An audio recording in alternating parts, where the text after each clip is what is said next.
Hello friends, I am Sumit Goyal, assistant professor of mathematics. आइए आज हम सीखेंगे क्रैमर रूल से किस तरीके से system of simultaneous linear equation in 3 variables. हमने फर्स्ट लेक्चर में 2 वेरिएबल्स का किया था। अब हम आज सीखेंगे कि 3 वेरिएबल्स में अगर हमें इक्वेशन दी हुई हो, 3 इक्वेशन दी हुई हो साइमल्टेनियसली यानी एक साथ, तब हम उन यहां पर जो वेरिएबल यूज हुए हैं एक्स वाई जेड, उनकी वैल्यू हम कैसे निकालेंगे। तो यहां पर भी बिल्कुल वही केस होंगे जो वहां पर थे। 2 क्रॉस 2 की मैट्रिक्स जहां बन रही थी, यहां पर 3 क्रॉस 3 की मैट्रिक्स बनेगी। बिल्कुल सेम प्रोसीजर रहेगा, वो मैंने लिखा है। देखिए मैं जल्दी से आपको बता देता हूं। पहले हमने मैट्रिक्स इक्वेशन बनाई है, हम पहले केस कर रहे हैं यूनिक सॉल्यूशन का। तो देखिए ये x के कोफिशिएंट मैंने लिखा फर्स्ट रो में, y का कोफिशिएंट और z का कोफिशिएंट। नेक्स्ट रो में फिर मैंने x का कोफिशिएंट, y का कोफिशिएंट और z का कोफिशिएंट b1 b2 b3 लिखा है। और फिर मैंने x y z का कोफिशिएंट लिया है कहां से, थर्ड इक्वेशन से। तो ये मेरी यहां पर 3 क्रॉस 3 की मैट्रिक्स बनती है। वहां पर x y z, यहां पर क्या आएगा x y z 3 वेरिएबल्स आएंगे, वहां 2 आते थे क्योंकि 2 इक्वेशंस थी और 2 ही वेरिएबल्स थे। और यहां पर ये जो 3 नंबर दिए होंगे वो आ जाएंगे राइट हैंड साइड पर हमारे। अब यहां पर भी हम d निकालेंगे। d किसका निकालेंगे, यानी इसका डिटरमिनेंट निकालेंगे और वो नॉट इक्वल टू 0 ही आना चाहिए, तभी हमारा यूनिक सॉल्यूशन होता है। उसके बाद हम d1 निकालेंगे, d2 निकालेंगे, d3 निकालेंगे। d1 के लिए क्या करना है, देखिए इसमें d के अंदर फर्स्ट कॉलम को रिप्लेस कर देंगे इन नंबर से। देखिए ये मैंने किए A4 B4 C4 और बाकी 2 कॉलम सेम रहेंगे, ये वाला सेकंड कॉलम और थर्ड कॉलम, ये देखिए बिल्कुल सेम है। उसके बाद D2 निकालने के लिए नाम से ही क्लियर है, यानी सेकंड वाला चेंज होगा, ये सेकंड वाला चेंज हो गया D के अंदर। ये ध्यान रखना D के अंदर काम होगा। तो ये D के अंदर मैंने सेकंड कॉलम कन्वर्ट कर दिया इन नंबर से और फर्स्ट और थर्ड कॉलम सेम है। ऐसे ही फिर मैं D3 निकालूंगा, यानी थर्ड कॉलम चेंज होगा D के अंदर। इसके अंदर मैंने देखिए इसकी जगह इसका यूज किया है A4 B4 C4 का, और फर्स्ट 2 कॉलम ये सेम लिए हैं, तो इनकी मैं वैल्यू निकालूंगा। और लास्ट स्टेप में मैं x की वैल्यू निकालूंगा D1 बाई D कर कर, y की वैल्यू D2 बाई D कर कर और z की वैल्यू D3 बाई D कर कर। तो इसमें हमारे 2 और 3 टाइप्स के क्वेश्चन बनते हैं, वो मैं सारे डिस्कस करूंगा यहाँ पर। आप सबसे पहली टाइप का कर रहे हैं जो सिंपल टाइप है हमारी, जैसे हमने 2 क्रॉस 2 में की थी। तो देखिए हम कैसे करेंगे क्वेश्चंस को। मैं सेकंड टाइप और थर्ड टाइप भी आपको यहीं पर बता दूंगा, बिल्कुल इजी है। तो पहले हम फर्स्ट टाइप करने जा रहे हैं कि किस तरीके से क्वेश्चंस को सोल्व किया जाएगा। तो देखिए अब पहला स्टेप करते हैं। अब यहाँ पर तो ये आपका क्या बनेगा, ये आपका बनेगा 5 - 7 1 और यहां पर 6 - 8 - 1, ये 6 ये -8 ये -1, यहां से 3 2 - 6 थर्ड इक्वेशन से। और वेरिएबल हमारे x y z है, तो यहां पर हम x y z लिखेंगे। कई बार a b c दिए होते हैं तो हम a b c लिखेंगे। तो अब यहां पर 11 15 और 7 हमें गिवन है, तो वो हम यहां पर लिखेंगे।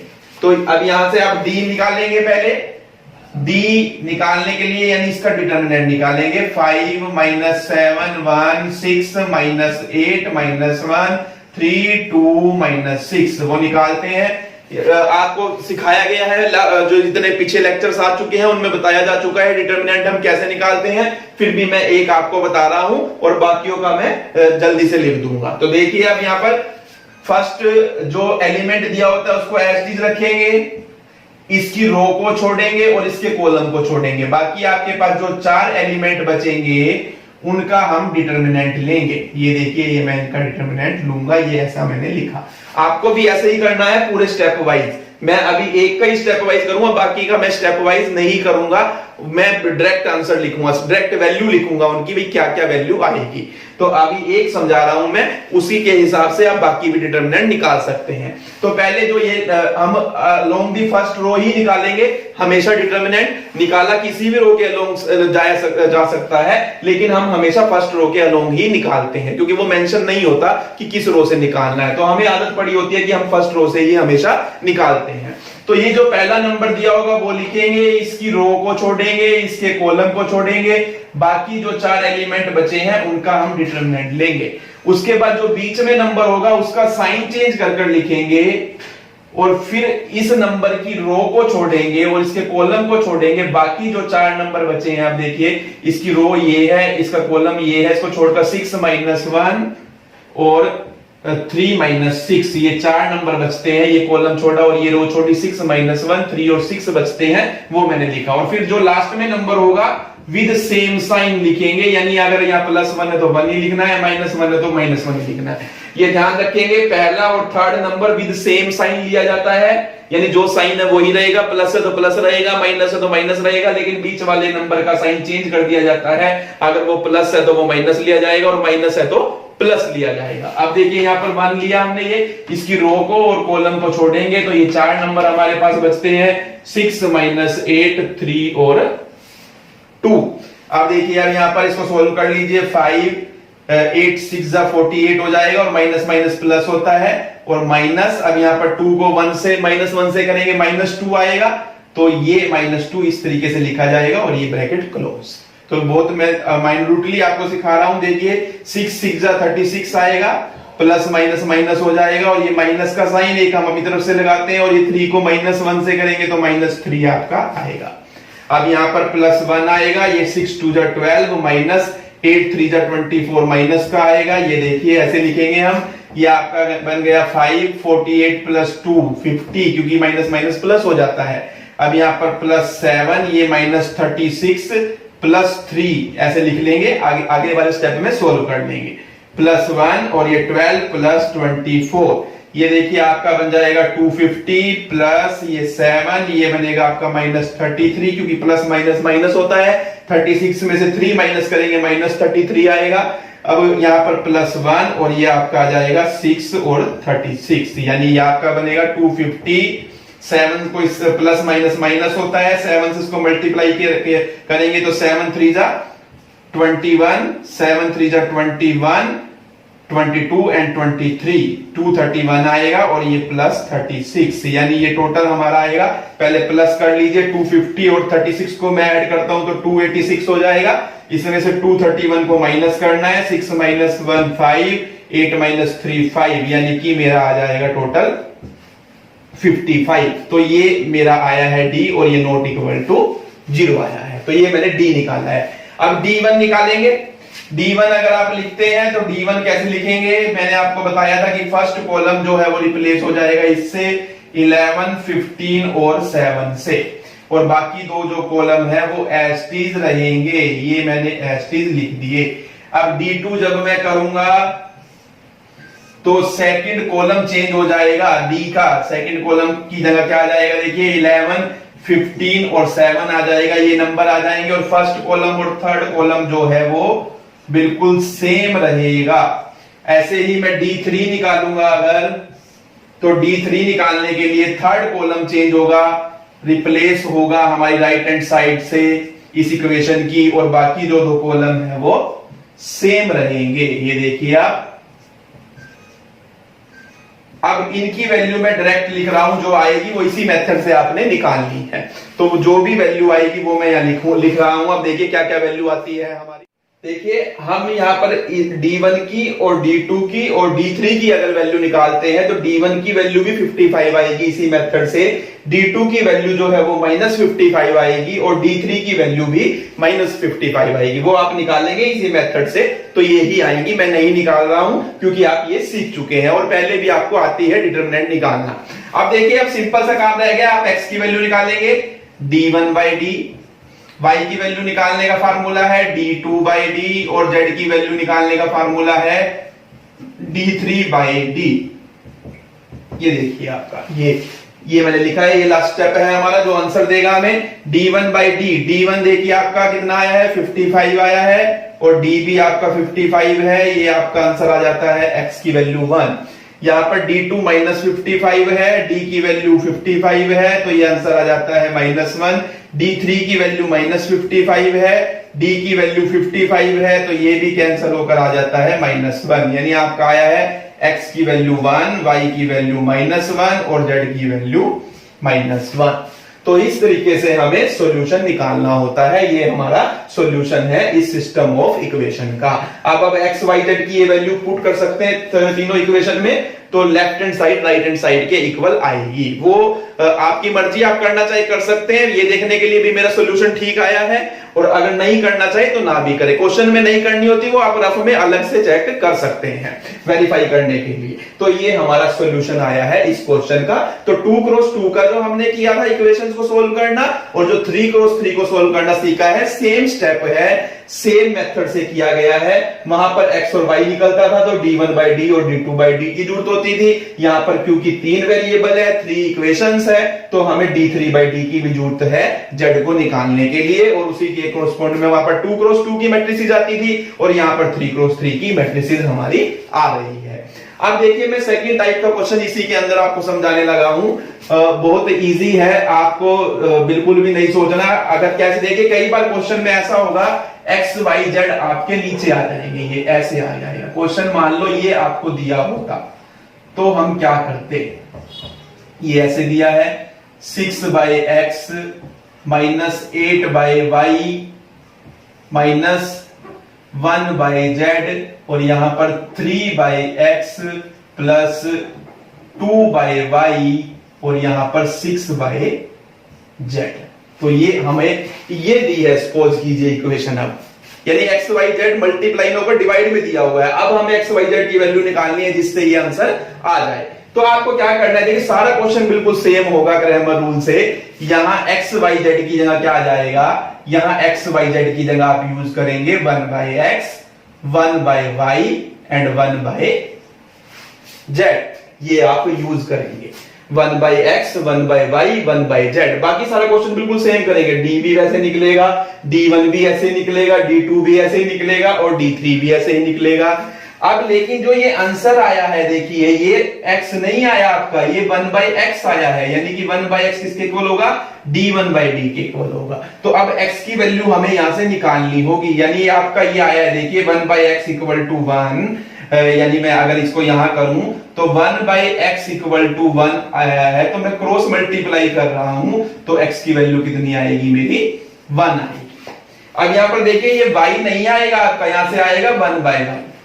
अब फिर आप क्रॉस मल्टीप्लाई करेंगे, यानी 1/y को इक्वल रखेंगे -1 के, तो क्रॉस मल्टीप्लाई करेंगे, यानी -y = 1, यानी y = -1 आपका आंसर आएगा।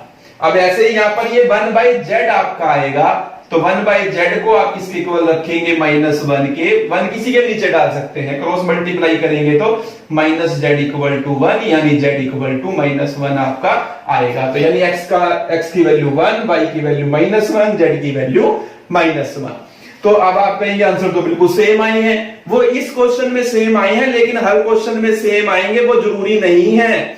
मैं आपको बता दूं, जो जब भी अपोन में आंसर होगा तो जो आंसर आएंगे वो उल्टे हो जाएंगे। तो ये देखिए यहाँ पर अगर आपका x2 आया होता यहाँ पर, तो अब जब आप 1/x को 2 रखते तो x की वैल्यू कितनी आती, 1/2 आती।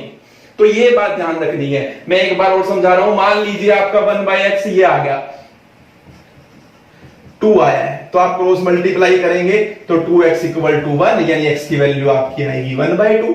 ऐसे ही 1/y आपने निकाला, कुछ नंबर आया, फिर क्रॉस मल्टीप्लाई करके y की वैल्यू निकालेंगे। ऐसे ही 1/z जो है d3/d करके कुछ नंबर आया, फिर आप क्रॉस मल्टीप्लाई करके z की वैल्यू निकालेंगे, यानी कि एक स्टेप और बढ़ जाता है आपका।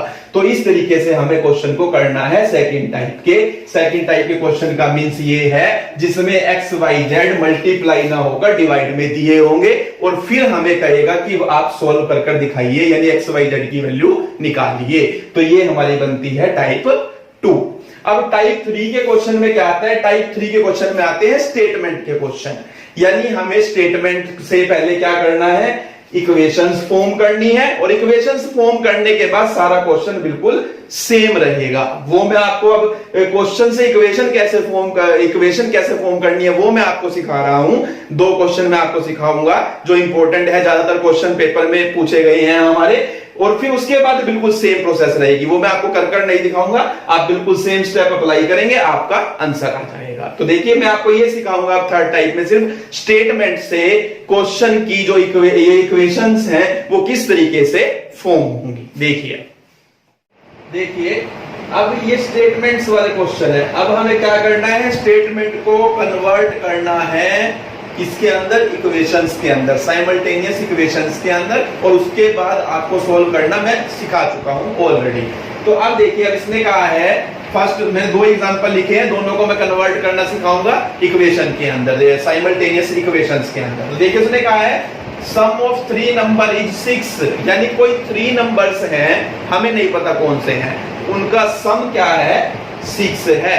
यानी पहले 3 नंबर लिए जाएं, तो यानी कि हमें 3 वेरिएबल लेने हैं। तो हम यहां कहेंगे let the first number equal to x, second number equal to y, third number equal to z। Solution कर रहे हैं अब ये इसका हम। तो अब यहाँ पर ये जरूर लिखना है आपने अकॉर्डिंग टू क्वेश्चन, क्योंकि हम सीधा इक्वेशन बनाकर यहाँ लिखेंगे। थोड़ा रफ वर्क करना है यहाँ पर, आपको प्रॉपर फॉर्म में लिखनी है जो हमारी इक्वेशंस फॉर्म होगी। तो अब देखिए आप एक एक पढ़ते जाइए। 3 नंबर लिए, देखिए मैंने, पहला नंबर x है, दूसरा y है और तीसरा z है। उसने कहा इन तीनों का सम 6 है, तो इट मींस क्या हुआ कि x plus y plus z equal to 6। ये आपकी फर्स्ट इक्वेशन बन गई। देखिए बिल्कुल सिंपल है। अब उसके बाद देखिए उसने कहा है if we multiply the third number by 2, अगर हम थर्ड नंबर को मल्टीप्लाई करते हैं किससे, 2 से। ध्यान से एक एक लाइन पढ़ते जाइए, आपको बिल्कुल समझ आता रहेगा। पहले रफ में कर रहा हूं मैं इस चीज को। देखिए उसने कहा है कि मल्टीप्लाई कीजिए थर्ड नंबर को 2 से। थर्ड नंबर देखिए आपका कौन सा है, z है, यानी z को मैं 2 से मल्टीप्लाई करूंगा, कितना आएगा, 2z आएगा। उसके बाद क्या कहा है, and add the first number to the result. अब यानी कि जो रिजल्ट आया है उसके अंदर फर्स्ट नंबर को क्या कर दीजिए, ऐड कर दीजिए। यानी कि इसके अंदर फर्स्ट नंबर को ऐड करना है। फर्स्ट नंबर कौन सा है, x है। तो उसने कहा है कि we get 7, ऐसा करने से हमें क्या मिलता है, 7 मिलता है। This is equal to 7। दोबारा देखिए उसने कहा है कि if we multiply the third number by 2, मैंने थर्ड नंबर को 2 से मल्टीप्लाई किया, and add the first number to the result, और ऐड कीजिए फर्स्ट नंबर को रिजल्ट में, यानी जो रिजल्ट यहां से आया है, यानी कि थर्ड नंबर को 2 से मल्टीप्लाई करने के बाद उसके अंदर मैंने फर्स्ट नंबर को ऐड किया। उसने कहा वी गेट 7, यानी कि ये किसके इक्वल आएगा, 7 के इक्वल आएगा। इसमें देखिए सेकंड नंबर की बात नहीं की गई। तो यानी हमारी जो इक्वेशन बनी वो देखिए क्या बनी है, प्रॉपर फॉर्म में लिखी है। यानी पहले x आना चाहिए, फिर y और फिर z। तो यहाँ पर देखिए, अब यहाँ पर x तो है, तो x को पहले लिख लीजिए, प्लस y नहीं है, तो y की जगह आप क्या लिखेंगे, आप लिखेंगे 0y। जो वेरिएबल नहीं होता उसके साथ 0 लगाकर लिख दिया जाता है, क्योंकि अगर आप ऐसा करेंगे तो आपको क्वेश्चन करने में आसानी रहेगी, नहीं तो आप मिस्टेक करेंगे। वो क्या मिस्टेक करेंगे वो भी मैं आपको बताऊंगा। और प्लस में अब z वाले में क्या आया, देखिए 2z और इक्वल टू 7। तो ये आपकी प्रॉपर फॉर्म बनी है, वो आप यहाँ पर लिखिए x plus 0y plus 2z equal to 7। तो ये रफ काम था आपका, रफ में कीजिए। और यहाँ पर तो आपने प्रॉपर फॉर्म लिखनी है कि हमारा क्या बनकर आएगा। अब देखिए 3 इक्वेशन बनेगी हमारी, 3 नंबर 3 इक्वेशन बनेगी, तभी हमारे 3 नंबर निकल के आएंगे, क्योंकि वहां से हमारे 3 वेरिएबल्स बने हैं। तो अब देखिए, अब उसके बाद यहां तक आप काट चुके हैं। अब उसने कहा है by adding second and third number, add कीजिए सेकंड और थर्ड नंबर को। किसमें ऐड करना है, to the 3 times of the first number, यानी फर्स्ट नंबर के 3 टाइम्स में, यानी पहले नंबर के तिगुने में। यानी पहला नंबर x है तो इसके तिगुने में इसको ऐड करना है, तो जो रिजल्ट आता है वो 12 आता है। अब इसको प्रॉपर फॉर्म में लिख लीजिए, यानी x वाला पहले लिखिए, फिर y वाला लिखिए, प्लस का साइन है, फिर प्लस z इक्वल टू 12। तो ये आपका आ गया, देखिए 3x plus y plus z equal to 12। तो ये हमारी इक्वेशन बन गई। इसके बाद आपको इसको करना आता है। अब इसकी मैट्रिक्स फॉर्म अगर हम बनाएंगे, देखिए क्या बनेगी, ये आपकी बनेगी 1 1 1 1 0 2 3 1 1 और x y z equal to 6 7 and 12। आगे आपको पता है d निकालेंगे, d1 d2 d3, x की value d1 by d, y की वैल्यू d2/d और z की वैल्यू d3/d से आएगी आपकी। देखिए ये जीरो लिखने का पर्पज ये है, देखिए अब यहाँ पर जीरो आनी थी। अगर आप x + 2z लिखते, यहाँ पर कुछ ना कुछ मिस्टेक कर देते आप, तो यहाँ पर y भी होना जरूरी है ताकि यहाँ पर जीरो पुट की जा सके, नहीं तो आप कंफ्यूज हो जाते कि क्या लिखना है हमें। और ये सेंस भी ध्यान रखनी है कि x पहले, y बाद में और z उसके बाद में, तो इससे हमारा क्वेश्चन कभी भी गलत नहीं होगा। तो इस तरीके से देखिए हमें क्वेश्चन करना है। अब आगे इसको आप कंटिन्यू करेंगे, यानी x y z की वैल्यू आप पूरा कर कर दिखाएंगे, वो मैं आपको सिखा चुका हूं। देखिए उसने कहा है कैसे निकालने हमें नंबर, क्रैमर रूल का यूज कर कर, यानी आपको सारी प्रोसेस करनी है जो मैंने अब आपको पहले टाइप में सिखाई है। अब देखिए उसके बाद ऐसे ही ये नंबर है, उसने कहा सम ऑफ 3 नंबर इज 2। आप यही लिखेंगे, first number x, y, second number y, third number z, फिर लिखेंगे अकॉर्डिंग टू क्वेश्चन कि x + y + z = 2। अब देखिए उसने कहा है twice the second number is added to the sum of the first and third number. वो कह रहा है कि सेकंड नंबर के ट्वाइस को, twice the second number, twice the second number means 2y, second number क्योंकि y है, इसका ट्वाइस क्या होगा, दुगुना 2y। उसको ऐड किया जाता है किसमें, to the sum of the first and third number, यानी कि किसके सम में, फर्स्ट और थर्ड नंबर के सम में ऐड किया जाता है इसको। यानी कि फर्स्ट नंबर x है और थर्ड नंबर z है, इनका सम x + z बनेगा, इसमें इसको ऐड किया जाता है, तो सम इज 1, तो जो आंसर आता है वो 1 आता है। अब इसको प्रॉपर्ली लिखिए, यानी x फिर 2y और फिर + z = 1, ये हमारी प्रॉपर फॉर्म बनी। तो ऐसे लिखेंगे हम इसे। उसके बाद देखिए by adding second and third number, कि सेकंड और थर्ड नंबर को ऐड करने से to the 5 time of the first number, किसमें, फर्स्ट नंबर के 5 टाइम में, यानी x के 5 टाइम में। फर्स्ट नंबर क्योंकि x है, we get 6, तो हमें 6 मिलता है। तो find the 3 numbers using determinant method. Determinant method जो है वो क्रैमर रूल का ही एक नाम है। ये भी आपको चलो एक नई चीज पता चली, डिटरमिनेंट मेथड किसे बोलते हैं, क्रैमर रूल को ही बोलते हैं। तो आप देखिए इसको प्रॉपर फॉर्म में लिखेंगे, 5x + y + z = 6। तो ये आपकी 3 इक्वेशंस बन गई। आगे आपको सोल्व करना आता है, x y z की वैल्यू आपकी आएगी, वो आपका क्या है, सॉल्यूशन है। तो इस तरीके से हमें क्या करना है, ये हमारे क्वेश्चन बनते हैं स्टेटमेंट बेस्ड क्वेश्चंस। ये भी बहुत इंपॉर्टेंट होते हैं। तो कोई भी किसी भी टाइप का आ सकता है। मैं यूनिक सॉल्यूशन की बात कर रहे हैं, अभी हम 3 वेरिएबल्स के जो साइमल्टेनियस इक्वेशंस है उसमें हम यूनिक सॉल्यूशन का केस कर रहे हैं। उसमें हमने 3 टाइप की है, सिंपल टाइप की, दूसरी टाइप जिसमें x y z नीचे आ जाता है, और थर्ड की हमने स्टेटमेंट बेस्ड। तो ये सारे के सारे क्वेश्चन लगभग एक जैसे ही होते हैं, थोड़ा थोड़ा चेंज है, वो मैंने आपको बताया है। अब नेक्स्ट लेक्चर में हम जो सीखेंगे वो हम सीखेंगे कि हम किस तरीके से इनफाइनाइटली मैनी सॉल्यूशन का केस और नो सॉल्यूशन का केस करते हैं।